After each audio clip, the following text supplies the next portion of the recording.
Hi everyone, welcome to Study Spring. और आज हम लोग क्लास 11th के ज्योग्राफी का चैप्टर नंबर 12 कंप्लीट करेंगे, जिसमें विश्व की जलवायु एवं जलवायु परिवर्तन के बारे में हमें जो बेसिक चीजें जाननी चाहिए वो एनसीईआरटी के बुक से हम लोग डिस्कस करेंगे आज। बट बिफोर टू बिगिन, अगर आपको ऐसा लगता है कि ये चैनल आपके लिए डेडिकेटली वर्क करती है तो आप इस चैनल को सब्सक्राइब और शेयर जरूर कर सकते हैं, क्योंकि ये हमारे मोटिवेशन का एक बहुत बड़ा कारण होता है। आते हैं अपने टॉपिक की तरफ, जो विश्व की जलवायु एवं जलवायु परिवर्तन है। तो सबसे पहले अगर आपको बोला जाए कि आप जलवायु को किस तरीके से किसी जगह की जलवायु को आप निर्धारित कर सकते हैं कि वहां की जलवायु कैसी होगी, तो आप सबसे पहले उस जलवायु के अध्ययन के लिए आंकड़ों को एकत्रित कीजिएगा और जानकारियों को संगठित कीजिएगा, तभी आप उस जगह पे किसी पार्टिकुलर जगह के जलवायु को आप आसानी से जान सकते हैं। सेम उसी तरीके से अगर हम लोग देखें तो जलवायु का वर्गीकरण जो है वो 3 बृहत उपागमों के द्वारा किया गया हुआ है। और इसमें जो जलवायु को 3 विभिन्न अलग अलग तरीकों में बांटा गया है, वो पहला जो है वो अनुभविक तौर पे है, दूसरा जनिक तौर पे है और तीसरा अनुप्रयुक्त तौर पे है। तो अगर अनुभविक तौर पर देखें तो यहाँ पे क्या होता है कि तापमान एवं वर्षण से संबंधित आंकड़ों पर आधारित होता है ये आपका वर्गीकरण जलवायु का, जिसमें तापमान और वर्षा के आधार पर अनुभव किया जाता है कि यहाँ की जलवायु कैसी होगी। जनिक तौर पर अगर देखें तो जलवायु को उनके कारणों के आधार पर, क्योंकि जनिक तौर पर मतलब जनन की बात अगर हम लोग करें तो किस कारण से हुआ है ये, तो उनके कारणों के आधार पर जलवायु को वर्गीकृत किया गया हुआ है। और जलवायु का अनुप्रयुक्त वर्गीकरण किसी विशिष्ट उद्देश्य से किया जाता है। तो ये 3 प्रकार हैं जो आपको बेसिक तौर पे जानने चाहिए। हालांकि यहाँ से क्वेश्चन एग्जाम में नहीं आएंगे, लेकिन आपके जब बेसिक अंडरस्टैंडिंग का लेवल धीरे धीरे बढ़ता जाएगा तो ये आपके डेस्टिनेशन पे आपको बहुत नजदीक तक लेके जाएगा। तो कुछ ऐसी चीजें जिसको आप क्लियर कर सकते हैं एनसीईआरटी के बुक से, वो मैं करवाने की कोशिश करता हूँ आपको। बाकी एनसीईआरटी अपने तौर पे फैक्चुअल डेटाज आपको अवेलेबल करवाती है, लेकिन वो सारे डेटाज आपके लिए इंपॉर्टेंट नहीं है। कुछ चीजें आपके लिए इंपॉर्टेंट है जो आपके एग्जामिनेशन पॉइंट ऑफ व्यू के साथ साथ आपके बेसिक नॉलेज को जो है वो इंक्रीज करती है। उन सारे चीजों को हम इसमें डिस्कस करेंगे। ये अपने लिए और अपने तौर पर एक बहुत नया इनिशिएटिव है आपके लिए, जो मेरे तरफ से स्टार्ट किया गया हुआ है। कोपेन की जलवायु की अगर आप बात कीजिएगा तो यहाँ पे जो कोपेन साहब ने जलवायु को वर्गीकृत किया है, इसमें इन्होंने जो है वो कोपेन को 5 प्रमुख भागों में यहाँ जलवायु को निर्धारित किया है। इन्होंने जलवायु को बांटा है, जिसमें ए, सी, डी और ई जो है वो आर्द्र जलवायु को, और बी जो है वो शुष्क जलवायु को निरूपित करता है। अब यहाँ पे आप इस चीज का स्क्रीनशॉट लीजिए, क्योंकि हर एक चीज को आप तो जैसे पूरा इसका मैं आपको पीडीएफ इसलिए प्रोवाइड नहीं करवाता हूँ, क्योंकि ये जो पीडीएफ है, इस पीडीएफ को जब मैं प्रोवाइड करवाऊंगा आपके लिए तो फिर आप चीजों को देख के बिल्कुल बुरी तरीके से फ्रस्ट्रेट हो जाओगे। इसलिए मैं इसका पीडीएफ अवेलेबल नहीं करवाता हूँ आपको। मैं बोलता हूँ कि आपके प्री के फैक्टर्स हैं, जो भी लाइंस घेरे हुए होते हैं, जो आपको हाईलाइट करके दिया जाता है, जैसे ऐसे दिया गया कि ए, सी, डी और ई ये आर्द्र जलवायु है, तो ये आपके प्री के फैक्टर्स हैं। इसको आप प्री वाले जो नोटबुक जैसे मैंने आपको बनाया था तैयार करने के लिए कि आप 1 to 12 के लिए एक ज्योग्राफी का नोटबुक तैयार कीजिए और इसमें जितने प्री के फैक्टर्स आपको दिए गए वो सारे कंप्लीट कीजिए। और लास्ट में भी जो मेरा क्लास स्टार्ट होने वाला है, जिसमें हम 6 to 12 के आपके ज्योग्राफी के जो क्वेश्चंस हैं वो सारे करवाऊंगा, तो फिर ये वाले पोर्शन आपको बहुत हेल्प करेंगे आपके क्वेश्चन को कवर करने में। ये चीजें हैं, तो इसका आप स्क्रीनशॉट लीजिए और केवल ये देखिए कि ये जो ए, बी, सी, डी, ई, एफ, जो डी है, ई है और एच है, ये किस तरीके के जलवायु के प्रकार है। अगर आप इसको फाइंड आउट कर लेते हैं और यहाँ से इसको जरा सा आप पढ़ लेते हैं तो ये चीजें आपके क्लियर कर देगी कुछ बातें। अब अगर हम लोग देखेंगे यहाँ पर, तो शुष्कता वाले मौसम को जो होता है वो छोटे एफ, एम, डब्ल्यू और एस द्वारा इंगित किया जाता है। इसमें एफ जो है वो शुष्क मौसम के न होने, और एम जो है वो मानसून जलवायु, और डब्ल्यू जो है वो शीत ऋतु, और एस जो है वो शुष्क ऋतु को इंगित करता है। छोटे अक्षर ए, बी, सी, डी तापमान के उग्रता वाले भाग को दर्शाता है। ये जो भी फैक्टर्स आपको दिए जा रहे हैं ये सारे प्री के हैं, ये प्री वाले में जोड़ते चलिए। अब जब 11th का क्लास मैं आपके लिए कवर कर रहा हूँ, इस वक्त हमें इसलिए आपको ज्यादा चीज पढ़ाने की जरूरत नहीं पड़ रही है, क्योंकि मैं 6 से 12 तक के आपके लिए जो है 6 से लेकर के और 11th के बहुत सारे जो पूरे बुक है ज्योग्राफी के वो सारे डिस्कस कर चुका हूँ, बेसिक बातें आप जान चुके हैं अगर आपने एक एक करके वीडियोस को देखा है तो ये चीजें आपके लिए क्लियर है। इसलिए मैं ज्यादा चीज डिस्कस करता ही नहीं हूँ कि लंबे वीडियोस ना हो। अगर समूह एक या बात कीजिएगा तो उष्णकटिबंधीय आर्द्र जलवायु जो होती है वो कर्क रेखा और मकर रेखा के बीच में पाई जाती है। ये डायरेक्ट आपके पीढ़ी के क्वेश्चन है।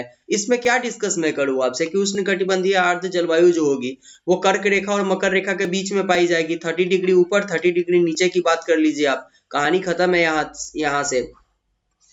और अगर आप बात कीजिएगा यहाँ पे तो इसके बाद अगर आप देखिएगा तो जलवायु के इस उष्णकटिबंधीय समूह को 3 प्रकार में बांटा गया है। एफ जो होगा वो उष्णकटिबंधीय आर्द्र जलवायु होगा। एम जो होगा वो उष्णकटिबंधीय मानसून जलवायु होगा, क्योंकि ये एम जो है वो किस चीज को डिनोट करता है, तो एम जो है वो मानसूनी जलवायु को डिनोट करता है। तो एम जो होगा वो उष्णकटिबंधीय मानसूनी जलवायु होगा। AW जो होगा वो उष्णकटिबंधीय आर्द्र जलवायु होगा जो शीत शुष्क होती है। तो ये W जो है वो शुष्क शीत ऋतु को डिनोट करती है, इसलिए AW जो होगा वो उष्णकटिबंधीय आर्द्र जलवायु जिसमें शीत ऋतु शुष्क ऋतु होती है, ये चीजें डिनोट कर देगी। यहाँ पर बेसिक बातें हैं, इसमें बहुत ज्यादा डिस्कस करने की जरूरत नहीं है। उष्णकटिबंधीय आर्द्र जलवायु की अगर बात करें हम लोग तो उष्णकटिबंधीय आर्द्र जलवायु विषुवत वृत्त के निकट पाई जाती है। तो विषुवत रेखा और विषुवत वृत्त के निकट ये पाया जाएगा। और इस जलवायु के प्रमुख क्षेत्र ये विषुवत रेखा हो गया आपका 0 डिग्री अक्षांश अगर आप मान ले तो। और यहाँ पर ये जो इस तरीके की जो जलवायु है वो अमेरिका के अमेजन बेसिन और पश्चिमी विषुवतीय अमेरिका तथा दक्षिणी पूर्वी एशिया के द्वीप के ऊपर पाई जाती है। ये आपके प्री के फैक्टर्स है। ऐसे ही चलते चलेंगे अब हम लोग, यहाँ पे बहुत ज्यादा डिस्कस करने की जरूरत नहीं होगी। जो प्री के होंगे वो आपको ऐसे ही काट के दे दिए जाएंगे। अगर उष्णकटिबंधीय मानसून जलवायु की बात करें, एम यहाँ पे मानसून को डिनोट करता है। तो उष्णकटिबंधीय मानसून जलवायु की अगर बात कीजिएगा तो ये जो है ये मानसून जलवायु भारतीय उपमहाद्वीप, दक्षिणी अमेरिका के उत्तर पूर्वी भाग तथा उत्तरी अमेरिका में पाई जाती है। और भारत की जलवायु को अगर आप डिनोट कीजिएगा तो AM वाला भाग होगा। कुछ लोग AF एग्जाम में डायरेक्ट मार करके आते हैं, इसको MVVI कर लीजिएगा। मोस्ट वेरी इंपॉर्टेंट है ये, क्योंकि यहाँ से डायरेक्ट एग्जाम में क्वेश्चंस आते हैं। इसके बाद अगर आप आइएगा AW में उष्णकटिबंधीय आर्द्र एवं शुष्क जलवायु, तो ये जो है ये उष्णकटिबंधीय आर्द्र एवं शुष्क जलवायु F प्रकार की जलवायु प्रदेशों के उत्तर एवं दक्षिण में पाई जाती है। ये आपके प्री के फैक्टर्स डायरेक्ट जुड़ गए कि AW प्रकार की जलवायु कहाँ पाई जाती है, तो ये AF जो है उसके उत्तर और दक्षिण में पाई जाती है। और इसके बाद जो है इस जलवायु के साथ और पूर्वी भागों में CF तथा CW प्रकार की जलवायु के साथ पाई जाती है। और विस्तृत AW जलवायु जो है वो दक्षिणी अमेरिका में बृहत ब्राजील के वनों के उत्तर और दक्षिण में बोलिविया और पैरागुए के निकट भागों में और सूडान और मध्य अफ्रीका के दक्षिणी भागों में पाई जाती है। ये आपके प्री के पार्ट हो गए और प्री में जोड़ते चलिएगा इसको। इसके बाद अगर बी जलवायु की बात करें हम लोग, ABC ऊपर जो हम लोगों ने देखा था उसमें बी जलवायु जो है वो शुष्क जलवायु की विशेषता अत्यंत निम्न वर्षा होती है। बहुत कम मात्रा में यहाँ पे वर्षा होती है जो शुष्क जलवायु होती है। और ये जो है वो विषुवत वृत्त से 15 डिग्री और 60 डिग्री उत्तर व दक्षिणी अक्षांशों के बीच में जो है ये पाया जाता है। इसके बाद मध्य अक्षांश में विषुवत वृत्त से 35 डिग्री और 60 डिग्री उत्तर व दक्षिण के बीच में यह जलवायु महाद्वीपों के उन आंतरिक भागों के विरुद्ध परिरुद्ध होती है।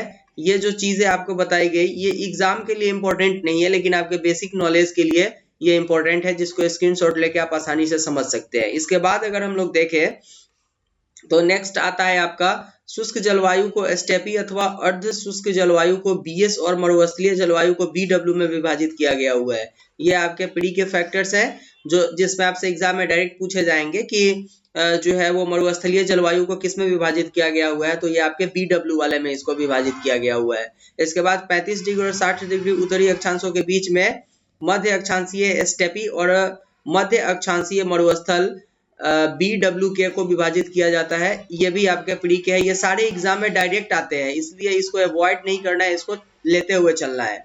और अगर देखें तो उपोष्ण कटिबंधीय स्टेपी BSH और उपोष्ण कटिबंधीय मरुस्थल BWH की जो जलवायु है यहाँ पे ये सारे चीज डिनोट कर दिए गए हुए हैं। जो ज्यादातर आपको लीबिया के अल्जजीरे के भाग को अगर आप देखिएगा तो यहाँ पर 13 दिसंबर 1992 को उच्चतम तापमान 58 डिग्री सेल्सियस पाया गया था, जो सबसे अधिक तापमान वाला जगह है। तो लीबिया का अल जजीरा। क्लियर है। कोष्ण शीतोष्ण जलवायु जो है इसको सी जलवायु के रूप में जाना जाता है और यह कोष्ण शीतोष्ण मध्य अक्षांशीय जलवायु 30 से 50 डिग्री अक्षांशों के बीच मुख्यतः महाद्वीपों के पूर्वी और पश्चिमी सीमांतों के बीच में यह विस्तृत है। और यहाँ से अगर भूमध्य सागरीय जलवायु की बात करेंगे आप, इससे ऊपर है अर्ध उपोष्ण कटिबंधीय जलवायु। तो यह अर्ध उपोष्ण कटिबंधीय जलवायु कर्क रेखा और मकर रेखा से ध्रुवों की ओर मुख्यतः भारत के उत्तरी मैदान और दक्षिणी चीन के आंतरिक भागों में पाई जाती है। ये एरिया जो है वो CWA वाला कहलाता है। केवल जो इम्पोर्टेंट चीजें है बस वही देखना है हमें, बाकी की चीजें अवॉइड करने वाले जो होंगे उसे करेंगे, क्योंकि ज्यादा चीजों को लेकर के चलने के बाद फिर परेशानी होती है। भूमध्य सागरीय जलवायु अगर CS की बात करेंगे तो भूमध्य सागरीय जलवायु भूमध्य सागर के चारों ओर और उष्ण कटिबंध से 30 डिग्री और 40 डिग्री अक्षांशों के बीच महाद्वीप की पश्चिमी घाट के साथ पाई जाती है। ये आपके प्री के फैक्टर्स हो गए। और CS प्रकार की जो जलवायु है वो कैलिफोर्निया और मध्य चिली, ऑस्ट्रेलिया के दक्षिण और पूरब में और दक्षिण पश्चिमी वाले तटों के भाग में आपको ये भूमध्य सागरीय जलवायु जो CS होती है ये आपको ये पाई जाती है। हालांकि इस पे जो क्वेश्चंस जो ऐसे बन करके आएंगे, ये जब स्टेटमेंट पे आएंगे तभी यहाँ से क्वेश्चन आएंगे, अदरवाइज यहाँ से क्वेश्चंस आपके विदाउट स्टेटमेंट के आते नहीं है। इसके बाद अगर आप देखिएगा अर्ध उपोष्ण कटिबंधीय जलवायु, तो यह अर्ध उपोष्ण कटिबंधीय जलवायु जो है वो उपोष्ण कटिबंधीय अक्षांशों में महाद्वीपों के पूर्वी भागों में पाई जाती है। और ये जलवायु जो है वो संयुक्त राज्य अमेरिका, दक्षिण पूर्वी चीन, दक्षिण जापान, उत्तर पूर्वी अर्जेंटीना, दक्षिण अफ्रीका और ऑस्ट्रेलिया के पूर्वी तट पर पाई जाती है। औसत वार्षिक वर्षा जो यहाँ होती है वो 75 से 150 सेंटीमीटर के बीच में होती है। ये सारे आपके प्री के फैक्टर्स हैं। अगर आप समुद्र पश्चिम तटीय जलवायु की बात करें, CFB इसको बोला जाता है, तो समुद्री पश्चिम तटीय जलवायु महाद्वीपों के पश्चिमी तटों और भूमध्य सागरीय जलवायु के ध्रुवों की ओर पाई जाती है। ये चीजें क्लियर है यहाँ पर। और ये जो इस तरीके की जो जलवायु होगी वो उत्तर पश्चिमी यूरोप, उत्तरी अमेरिका, पश्चिमी घाट एवं कैलिफोर्निया, चिली, ऑस्ट्रेलिया और न्यूजीलैंड में पाई जाती है। और यहाँ जो वार्षिक वर्षा होती है वो 50 से 250 सेंटीमीटर के बीच में होती है। अब अगर शीत हिम जलवायु की बात करें जो D प्रकार की होती है, तो ये जो जलवायु है वो उत्तरी गोलार्ध में 40 डिग्री से 70 डिग्री अक्षांशों के बीच में पाई जाती है। और यूरोप, एशिया और उत्तर अमेरिका के एरिया में ये जो है वो शीत हिम जलवायु विस्तृत की गई हुई है। इसके बाद अगर देखें तो अर्ध क्षेत्रों से युक्त ठंडी जलवायु, जिसको DF के नाम से आप जानते हैं, ये जो है वो अर्ध जाड़ों से युक्त ठंडी जलवायु समुद्री पश्चिमी तटीय जलवायु और मध्य अक्षांशीय स्टेपी जलवायु के ध्रुवों की ओर पाई जाती है।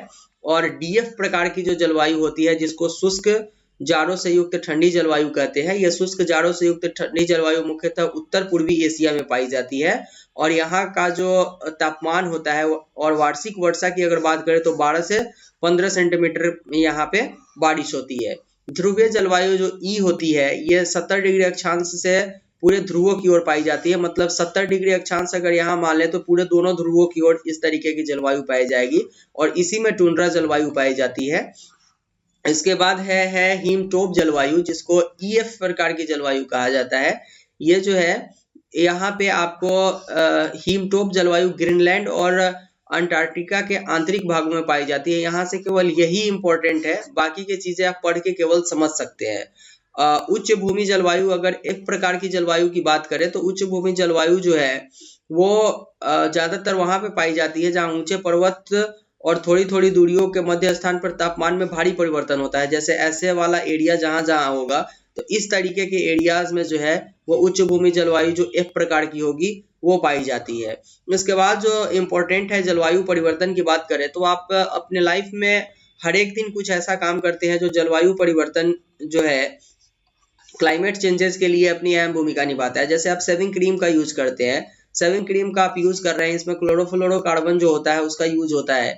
तो ये चीजें जो है CFC का यूज होता है। रेफ्रिजरेटर जो यूज करते हैं इसमें CFC का यूज होता है। ये सारे चीज कहीं ना कहीं से जलवायु परिवर्तन में अपनी अहम भूमिका निभाते हैं। साथ में जितने फैक्ट्रियां होती है, ये फैक्ट्री जो है ये अपने जो मलबे होते हैं वो क्या करते हैं कि बिल्कुल बुरी तरीके से नदियों में डालते हैं और इनसे निकलने वाले जो धुआं होते हैं ये जो है ग्रीन हाउस गैसेस का इफेक्ट और ज्यादा बढ़ाती है और पृथ्वी पे गर्मी बहुत ज्यादा बढ़ जाती है। इसके कारण जो है जलवायु परिवर्तन आपको देखने को मिल जाएगा। और इसी को लेकर के क्या हुआ था कि 90 के दशक में जो है वो मौसम संबंधी घटनाएं बहुत चरम सीमा पर थी और 19 के दशक के शताब्दी में सबसे गर्म तापमान और विश्व के भयंकर बाढ़ों का जो है वो बाढ़ भारत में आए हुए थे। और साथ में अगर सहारा मरुस्थल की बात करें आप, तो यहाँ पर अविनाशकारी सूखा का एरिया जो है ये 19 के दशक में आपको देखने को मिला हुआ था। और इस तरीके के सिचुएशन जो है वो केवल और केवल क्लाइमेट चेंजेस के कारण आपको देखने को मिले थे। जलवायु परिवर्तन के कारण की अगर बात करें तो इसमें मानवीयकृत जो क्रियाएं होती है वो अहम भूमिका निभाती है। और इसमें मानव के द्वारा जितने भी क्रियाएं की जाती है उससे मौसम की घटनाएं, ठंड के समय में ठंड जो है वो गर्मी का एहसास होना, गर्मी के समय में ठंड का एहसास होना, कोहरे का एहसास होना, तूफान का बहुत तेजी से आना, बाढ़ों का आना, ये सारे इसके जो है वो रीजन होते हैं जो मानवीयकृत के साथ साथ जो मानवीय क्रियाओं के साथ साथ इस तरीके के सिचुएशन पैदा करते होते हैं। ये चीजें आपको यहाँ पे बताने की कोशिश की गई हुई है। और ग्लोबल वार्मिंग को भी यहाँ पे कवर किया गया हुआ है। ग्लोबल वार्मिंग के बारे में हम लोगों ने पढ़ा था, ग्रीन हाउस इफेक्ट के बारे में, कैसे क्लोरोफ्लोरोकार्बन जो है जो कार्बन डाइऑक्साइड है ये पृथ्वी पर आने वाले उष्मा के कुछ भागों को पृथ्वी के पास ही रोक लेती है और रात के समय में ज्यादा न पृथ्वी को ठंडा होने देती है और दिन के समय में न ज्यादा गर्म होने देती है, जिस कारण से यहाँ पृथ्वी जो है पृथ्वी पे जीवन संभव हो पाता है। इसी को ग्रीन हाउस इफेक्ट के नाम से जाना जाता है। और इसमें जो इम्पोर्टेंट चीजें आती है, जो गैसेज होते हैं वो उसमें carbon dioxide, chlorofluorocarbon, methane, nitrous oxide, ये सारे चीज आते हैं आपके जो ग्रीन हाउस इफेक्ट के लिए अपनी अहम भूमिका निभाते हैं। क्लियर है यहाँ तक की बातें? इसके बाद ओजोन परत की अगर बात करें तो ग्रीन हाउस इफेक्टेड इफेक्शन का जो इफेक्ट था वो बहुत ज्यादा बढ़ने के कारण ओजोन का जो समताप मंडल में पाया जाता है उस जो पराबैंगनी किरणों को आने से रोकता है यहाँ पर, उसमें छिद्र देखने को मिला हुआ था। और ये छिद्र जो था ये आपके ध्रुवीय वाले एरिया पर बहुत ज्यादा देखने को मिला था, जिसके बाद से क्योटो प्रोटोकॉल को लगाया गया 1997 में। और इसके बाद से 2005 में जो है 141 देश इस पर अपना सहमति जताए हुए थे। और फिर इन्होंने क्या किया था कि उद्योगों से होने वाले जो हानियां हैं उसके ऊपर इन्होंने वर्क करने का काम किया था और सस्टेनेबल डेवलपमेंट के ऊपर भी वर्क किया गया हुआ था। इसके बाद अगर आप देखें तो पृथ्वी के धरातल के तापमान के निकट वायु का औसत वार्षिक तापमान लगभग 14 डिग्री सेल्सियस होता है, जिसमें हर एक साल जो है वो 0.6 डिग्री 0.4 डिग्री इस तरीके के परिवर्तन देखने को आपको मिलते हैं, जो पृथ्वी पर जीवन को बहुत बुरी तरीके से इफेक्ट पहुंचाता है। तो इसी को लेकर के बहुत सारे वर्क किए जा रहे हैं, जिसके बारे में आप और डिटेल से जो है वो अगले चैप्टर में पढ़ेंगे। तो ये था आज का चैप्टर जिसमें हम लोगों ने क्लास 11th के ज्योग्राफी का चैप्टर नंबर जो है वो 12 कवर किया, जिसमें पृथ्वी की जलवायु एवं जलवायु परिवर्तन था। तो ये था आज के वीडियो के लिए। मिलते हैं फिर से हम लोग नेक्स्ट वीडियो में। लेकिन अगर आपको ऐसा लगता है कि चैनल आपके लिए डेडिकेटली वर्क करती है तो चैनल को प्लीज सब्सक्राइब और शेयर कीजिए, क्योंकि आपका सपोर्ट इस चैनल को और ऊंचाई तक लेकर के जाएगा। तब तक के लिए थैंक यू एंड गुड।